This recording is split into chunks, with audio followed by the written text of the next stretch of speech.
देखिए दोस्तों, क्वेश्चन क्या कह रहा है। क्वेश्चन सीडीएस में पूछा गया क्वेश्चन है। यहाँ पे कह रखा है कि एन और एम है ना, दो नेचुरल नंबर है।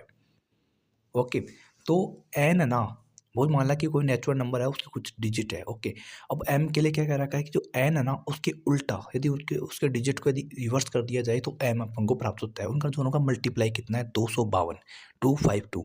अब मैं कहता हूँ कि 252 की क्या करो, आप फैक्टर कर लो। तो दो का भाग जाएगा, फिर दो का जाएगा, फिर तीन का फिर सात का जाएगा, जैसा कि आप चित्र में देख पा रहे होंगे मेरे सॉल्यूशन किए हुए में, है ना। अब देखो मेरे पास प्राप्त हुआ कि 21 इंटू 12, मतलब 12 इंटू 21 करेंगे तो मेरे पास आएगा 252। तो एन या तो 12 हो सकता है, या एन कितना हो सकता है, या तो 12 हो सकता है एन, या फिर 21 हो सकता है। ओके, अब देखो पहला कथन क्या कह रहा है। कथन कह रहा है कि n plus m equals to 31 होगा ना। अब देखो यार, पहले से ही अपने पास 31 आ रहा है, तो इसकी तो आवश्यकता ही नहीं है अपन को। दूसरा ऑप्शन पर कह रहा है कि एन ग्रेटर देन एम, मतलब कि पूछ क्वेश्चन में क्या कह रहा है कि एन की वैल्यू क्या होगी, अपन कैसे फाइंड आउट कर सकते हैं।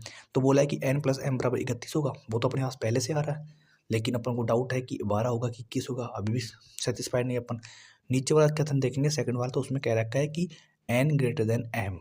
यदि एन ग्रेटर देन एम है ना, तो मेरा फिक्स हो गया कि जो एन की वैल्यू है वो 21 आएगी।